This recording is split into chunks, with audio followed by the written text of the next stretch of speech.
नमस्कार। चर्चा में है एक बार फिर आप सभी का स्वागत है। मैं हूं संजय उपाध्याय।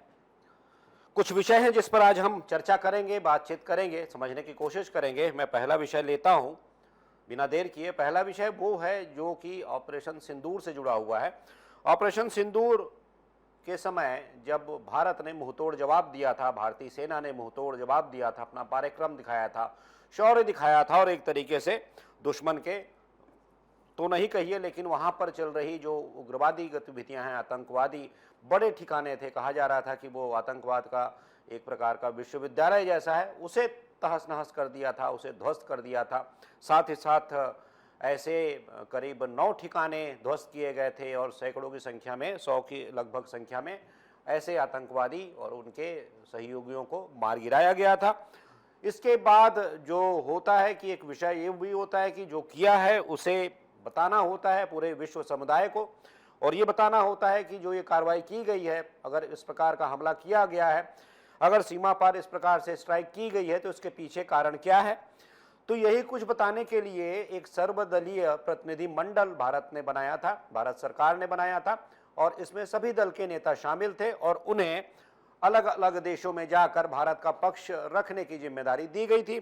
और इस प्रतिनिधि मंडल में बहुत से ऐसे बड़े नेता, दिग्गज नेता थे जो सभी दलों से आते हैं, जिसमें रविशंकर प्रसाद हैं, वैजयंत पांडा है, संजय झा हैं जो जनता दल यूनाइटेड से हैं, श्रीकांत शिंदे हैं जो कि शिवसेना से हैं, सलमान खुर्शीद हैं कांग्रेस से हैं, गुलाम नबी आज़ाद हैं, और इसके साथ ही साथ जो बड़ी जिनकी चर्चा हुई इस पूरे दौरान, इस पूरे प्रवास के दौरान, वो थे शशि थरूर, जिनकी लगातार चर्चा हो रही थी, और असदुद्दीन ओवैसी, जिन्होंने जिस तरीके से भारत का पक्ष रखा, सभी ने पक्ष रखा। और भी बता दूं नाम, कनिमोझी हैं, सुप्रिया सूले हैं, और ये जो थे अपने अपने प्रतिनिधिमंडल को लीड कर रहे थे। तो ये जो नाम थे, असदुद्दीन ओवैसी की बात हो रही है, शशि थरूर की बात हो रही है, इन्होंने जिस तरीके से लीड अपनी बातें रखी और विदेशों में जाकर जिस तरीके से पाकिस्तान को एक तरीके से बेनकाब किया, उसकी पोल खोली, तो उसकी चर्चा बहुत ज़्यादा हो रही थी। कुल मिलाकर समझिए ये सारे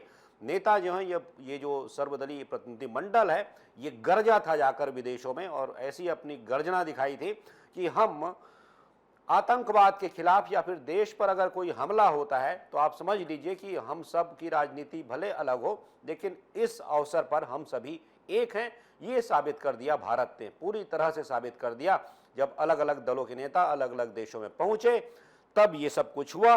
जब अलग अलग देशों में ये नेता पहुंच रहे थे तो वहां पर प्रश्न भी किए जा रहे थे, प्रतिप्रश्न भी हो रहे थे, उनका जवाब भी देना था। कुल मिलाकर भारत का वो पक्ष रखना था जिसमें बताना था कि हमने जो किया वो कितना सही है। तो आज वो डेलीगेशन जो वापस आया है और आने के बाद प्रधानमंत्री नरेंद्र मोदी से मुलाकात की, उनके आवास पर पहुंचकर उनसे मिले और बहुत सारी बातें हुई, सभी ने अपने अपने अनुभव बताएं। प्रधानमंत्री नरेंद्र मोदी ने सभी की जमकर प्रशंसा की और कहा कि आप सभी ने जिस रूप में, जिस तरीके से और जिस पूरी दबंगई के साथ भारत का पक्ष रखा है, जिस शक्ति के साथ आपने पूरे भारत का पक्ष रखा है, उस सभी के लिए इस देश की जनता आभारी है। इस अवसर पर हालांकि एक जो नेता थे जिनकी बड़ी चर्चा है, असदुद्दीन ओवैसी, वो नहीं आ पाए, वो नहीं आए। और ये बताया भी गया, उन्होंने खुद बताया, ऑफिशियली उन्होंने बताया कि एक मेडिकल इमरजेंसी की वजह से वो इसमें शामिल नहीं हो पा रहे हैं, और ये इमरजेंसी ऐसी है कि इसके लिए उन्हें विदेश जाना पड़ रहा है। उनका कोई मित्र है जिससे ये जुड़ा विषय था, तो वो नहीं पहुंचे। लेकिन जैसा मैंने कहा, जिनकी चर्चा थी, दूसरे शशि थरूर, जिनकी बात लगातार हो रही थी, आप दृश्यों में भी देख रहे हैं, तो शशि थरूर ने भी हर जगह, हर मंच से जिस तेवर के साथ, जिस तर्क के साथ, जिस कहिए कि वो जो जवाब देने का होता है तरीका, प्रत्युत्पन्न जो मति होती है, उस तरीके से जो उन्होंने जवाब दिया वो देखने लायक था। और हर मौकों पर उन्होंने ये साबित किया कि भारत हर जगह सही था और भारत ने जो किया वो सही था। उन्होंने जो कहा उसमें यही था कि हम सब देश की सेवा का अवसर मिलने के लिए आभारी हैं, प्रधानमंत्री जी जय हिंद। मतलब उन्होंने ये बताया कि ये जो डेलीगेशन उन्हें मिला, जहां वो जाने का उन्हें अवसर मिला, उन्होंने कहा कि देश की सेवा का ये अवसर मिला है और इसके लिए हम धन्यवाद करते हैं। साथ ही साथ कहा हम लोकतंत्र हैं, हम आतंक के विरुद्ध भी नियम से, कानून से जवाब देंगे और आवश्यकता पड़ी, जरूरत पड़ी तो ताकत से भी जवाब देंगे, ये बात कही। तो ये कुल मिलाकर जो दमदार भाषा है, तर्क है, हाजिर जवाबी है, ये सब कुछ देखने को मिला जब वो अमेरिका और यूरोपीय देशों में पहुंचे। सभी नेताओं ने, मैंने जैसा कहा, जितने नाम हैं और भी जो नाम है, सभी ने ये सब कुछ जो कहा, पक्ष रखा भारत का जिस रूप में, तो उसे सराहा गया। और उसकी सराहना ही सिर्फ नहीं हुई, बल्कि आप मान कर चलिए कि भारत का जब पक्ष आया तब अपने आप ही पाकिस्तान जो था वो बेनकाब हो गया, उसकी पोल खुली। और ये कई बार कई अवसरों पर देखा भी गया कि पाकिस्तान ने कहीं ना कहीं इसे स्वीकार किया है और ये भी कहीं ना कहीं माना है कि उसका पक्ष ठीक से नहीं रखा गया, पक्ष होता तो रखता, बात ये भी कही जा रही थी, नेता कह रहे थे। तो ये सब कुछ विषय था और इसे लेकर जो सभी नेताओं ने एक स्वर में कहा कि ऑपरेशन सिंदूर में अपनी जो राष्ट्रीय भूमिका है वो राष्ट्रीय कर्तव्य जैसा है और हमारी जो भूमिका है बिल्कुल राष्ट्रीय कर्तव्य जैसा है जो हमें काम दिया गया था। तो ये एक विषय था जिसमें कि कुल मिलाकर आप समझिए भारत की राजनीति, इस लोकतंत्र की राजनीति, इस लोकतंत्र के सबसे बड़े देश की राजनीति यही है कि अंदर राजनीतिक मतभेद कितने भी हों, लेकिन अगर समस्या आई, ऐसा कोई मुसीबत आई, अगर देश की आन बान शान पर कहीं कोई प्रश्न लगाता है या फिर इस तरीके की हरकत करता है तो पूरा देश एक है, सभी दल एक हैं, सभी नेता एक हैं और भारत ने यह प्रमाण दिया। अब अगला विषय लेते हैं, क्योंकि ये विषय इसलिए बड़ा है क्योंकि ये भारतीयों से भी जुड़ा हुआ है। मैं समझता हूँ पूरे विश्व संविधान से जुड़ा हुआ है, लेकिन कहीं ना कहीं भारतीयों से भी जुड़ा हुआ है। ये है भारत की जो अमेरिका की बात कर रहा हूँ, अमेरिका की नई नीति है। और वो जो नई नीति है वो जुड़ी हुई है जो अप्रवासी हैं। अप्रवासी मतलब जो अवैध रूप से, अमेरिका जिन्हें मानता है कि अवैध रूप से ये बसे हुए हैं अप्रवासी, उनके ऊपर बड़ी कार्रवाई की जा रही है, उन्हें निकाला जा रहा है। और उन्हें निकालने के लिए कहिए कि छापेमारी की जा रही है और जो फोर्स है उनकी वो लगातार ये कार्रवाइयाँ कर रही हैं। और बड़ी संख्या में ऐसे लोग, आपने देखा भी होगा वो दृश्य जब कुछ दिन पहले या महीने पहले आया था कि बड़ी संख्या में ऐसे लोगों को भारत भी भेजा गया था, डिपोर्ट किया गया था। तो इसके खिलाफ अमेरिका में अब उग्र प्रदर्शन होने लग गए हैं। उग्र भी मत कहिए, वो हिंसात्मक प्रदर्शन है जो किए जा रहे हैं। और ये जो अभी रिपोर्ट्स मिल रही हैं, जो बताया जा रहा है, अमेरिका के 12 राज्यों के करीब 25 शहरों तक यह प्रदर्शन, उग्र प्रदर्शन फैल चुका है। और कहीं ना कहीं ये प्रदर्शन जो है अब धीरे धीरे उपद्रव का रूप ले रहा है।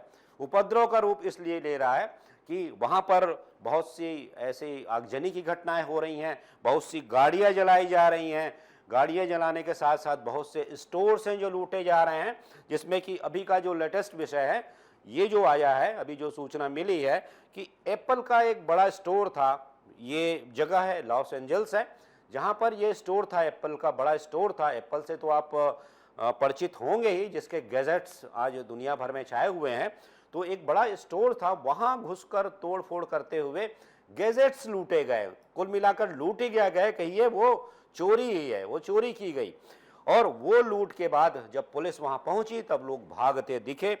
तो ये एक बड़ा, एक कहा जा सकता है कि अमेरिका के इतिहास में कुछ ऐसी घटनाएं हुई हैं जिसमें ये भी एक अवसर कहा जा सकता है। ये जो घटनाएं हो रही हैं वो भी बड़ी हैं और इसे लेकर अमेरिका के राष्ट्रपति ने कुछ कड़ी कार्रवाई की है और आगे भी बड़ी कार्रवाई करने के उन्होंने स्पष्ट संदेश दिए हैं। जो कार्रवाई की है उसमें उन्होंने करीब 2000 नेशनल गार्ड्स डिपोर्ट किए हैं, साथ ही साथ 200 मेरीन कमांडो भी आए हैं। 2000 ऐसे जो नेशनल गार्ड्स हैं वो पहले से हैं, मतलब कुल मिलाकर 4000 हुए। और जो स्थानीय स्तर पर जो फोर्सेस हैं वो तो अपना काम कर ही रही हैं।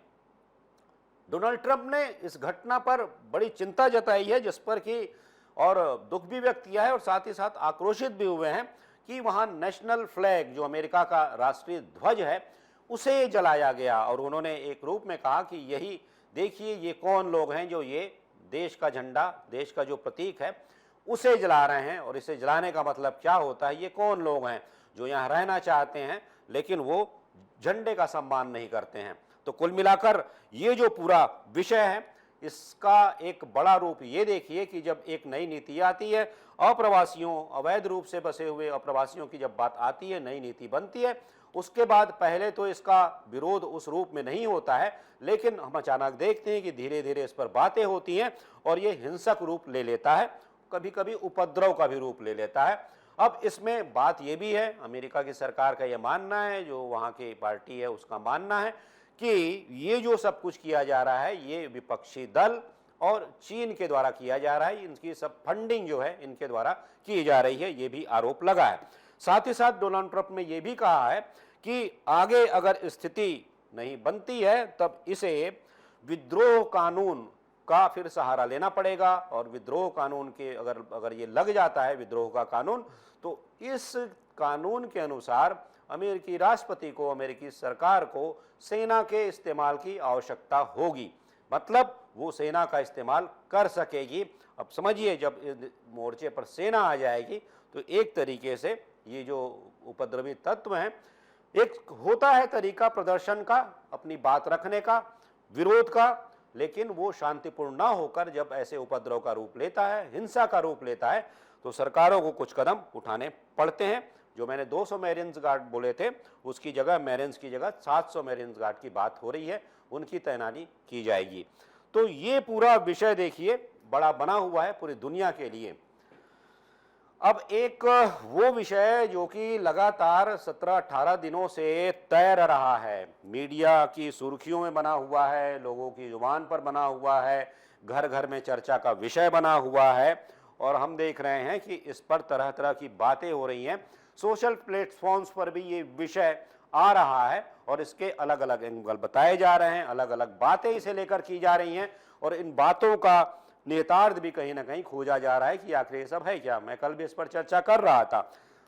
बात वही है जो राजा कुशवाहा है मर्डर केस की, सोनम और राजा की जो पूरी कहानी है, किसी ऐसे फिल्म से कम नहीं है जिसमें कि षड्यंत्र होता है, एक कहानी के साथ साथ षड्यंत्र भी चलता है, प्रेम भी चलता है और साजिश भी चलती है, और ये सब मिलजुल कर जब एक क्लाइमैक्स बनाते हैं तब फिर पता चलता है कि भाई ये जो आपस में मिले हुए ताने बाने हैं, गुत्थियां हैं, एक सिरा अगर पकड़ कर निकला जाए, एक सिरा अगर मिल भी जाए तो वो कहाँ जाकर निकलता है, और जब निकलता है तो किसकी परिणति वहां पर देखने को मिलती है, जैसा कि ये हुआ।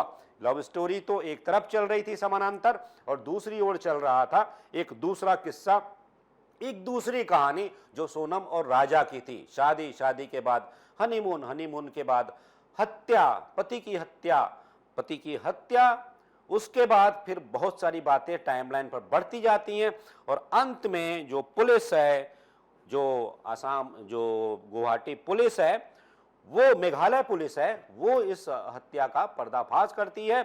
और इसे जब नाम दिया गया, ये जो ऑपरेशन चला, ये पुलिस ने चलाया, एक बड़ी टीम थी, ऑपरेशन हनीमून के नाम से चलाया, और ये जब ऑपरेशन चला तो उसके बाद कड़ियां जोड़ी गई, क्लू आपस में जोड़े गए, अलग अलग जो डेटा थे उनका मिलान किया गया, और कुल मिलाकर पुलिस ने वहां तक पहुंचने में सफलता पा ली। अब जब सफलता पाई उसके बाद गिरफ्तारी हुई, 5 आरोपी, सोनम सहित कह रहा हूं, 5 आरोपी गिरफ्तार हुए, और गिरफ्तार किए जाने के बाद अब उनसे पूछताछ की जा रही है।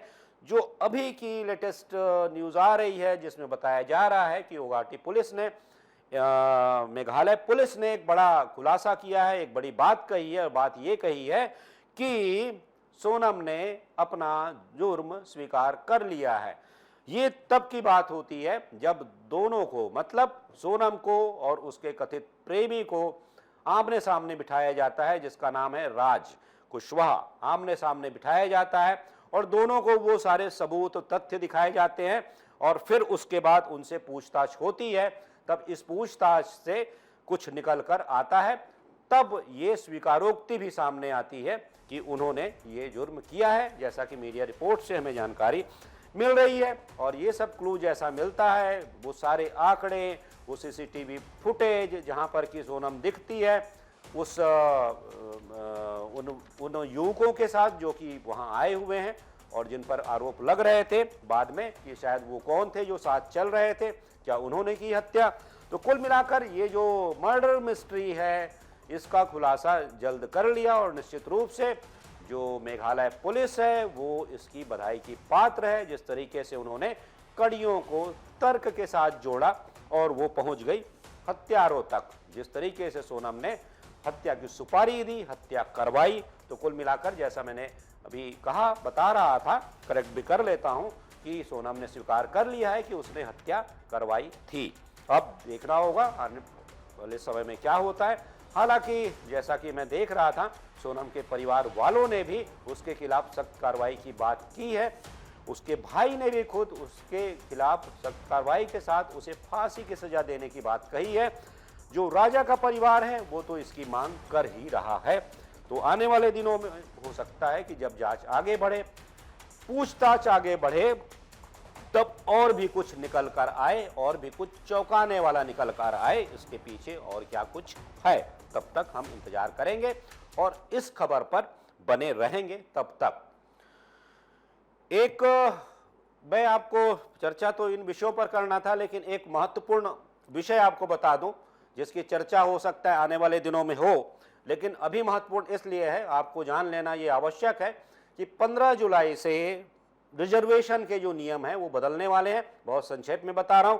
रिजर्वेशन के नियम ऐसे बदलने वाले हैं कि एक प्रकार से जो रिजर्वेशन माफिया ही कह लीजिए, उनका जो राज हुआ करता था, कहीं ना कहीं उस पर थोड़ा सा अंकुश लगेगा, ऐसा माना जा रहा है। और इसके तहत कुछ ऐसे बड़े कदम रेलवे ने उठाए हैं, मिनिस्ट्री ने उठाए हैं। और उसके तहत आप समझ लीजिए, जब तत्काल का रिजर्वेशन हुआ करता था तो आप भी देखते होंगे, मैं भी देखता था, लोग देखते थे कि जैसे ही तत्काल खुला सारे टिकट गायब। मतलब वो जो एजेंट्स होते थे, वो जो दलाल होते थे, वो सारी टिकट तुरंत, उनके पास तो एक एक्सेस होता था और उनकी मास्टरी होती थी, तुरंत वो सारी टिकटें खरीद लिया करते थे और आम जन को बड़ी परेशानी होती थी। 15 जुलाई से जब ये नियम बदलने जा रहा है, तब ये समझिए कि 15 जुलाई को जब ये साइट खुलेगी, उस साइट के खुलने के बाद IRCTC की जब साइट खुलेगी जिससे रिजर्वेशन होना है, तो 10 से 10:30 का जो समय होगा, 10 बजे वो साइट खुलती है AC कोच के लिए, 11 बजे खुलती है नॉन AC स्लीपर क्लास के लिए। जब 10 बजे ये साइट खुलेगी तो 10 से 10:30 तक कोई भी एजेंट इससे रिजर्वेशन नहीं करा सकता। एजेंटों पर प्रतिबंध होगा। और इसका समाधान कैसे हो, ये कैसे पहचाना जाए, तो ये सारे जो रिजर्वेशन की प्रोसेस है, ये पूरी प्रक्रिया है, ये आधार से जुड़ेगी। जब आधार से जुड़ेगी तो ये खुद दिख जाएगा कि ये कहां से किया जा रहा है। कुल मिलाकर ये आधे घंटे आम पब्लिक के लिए रहेंगे जहां से वो रिजर्वेशन करवाएगा। और उसके बाद आधे घंटे के बाद जो एजेंट है वो अपना रिजर्वेशन करा सकता है रूटीन में, जैसा वो करवाता है। 11 बजे भी यही स्थिति रहेगी कि 11 बजे से 11:30 तक आम लोगों के लिए ही सुविधा होगी, व्यवस्था होगी। इस आधे घंटे एजेंट किसी भी प्रकार से रिजर्वेशन नहीं करा सकते, उन पर प्रतिबंध रहेगा। और 11:30 के बाद फिर वो इस प्रक्रिया में शामिल हो सकते हैं। एक प्रयास किया है और माना जा रहा है, क्योंकि इसे आधार से जोड़ा जा रहा है, इसकी व्यवस्थाएं कुछ ऐसी बनाई जा रही हैं। देखते हैं कि ये व्यवस्था कितनी सही साबित होती है, कितनी असरदार बनती है, कितना लाभ मिलता है इससे आम जन को। क्या ये भी देखना होगा कि आने वाले दिनों में क्या ये जो एजेंट्स हैं इसका भी कुछ तोड़ काट निकाल लेते हैं। लेकिन सरकार की ओर से की गई, मिनिस्ट्री की ओर से की गई ये सकारात्मक पहल निश्चित रूप से लोगों को ध्यान में रखकर की गई है और माना जा रहा है कि इससे लोगों को लाभ मिलेगा। तो ये कुछ विषय थे, कुछ महत्वपूर्ण विषय थे जो आपको जानने चाहिए थे, जिसकी मैंने यहाँ चर्चा की। तो आज की चर्चा में सिर्फ इतना ही। किन्हीं महत्वपूर्ण विषयों पर, किन्हीं महत्वपूर्ण मुद्दों पर फिर मिलेंगे, फिर बात करेंगे आपके साथ। तब तक दीजिए आज्ञा। नमस्कार।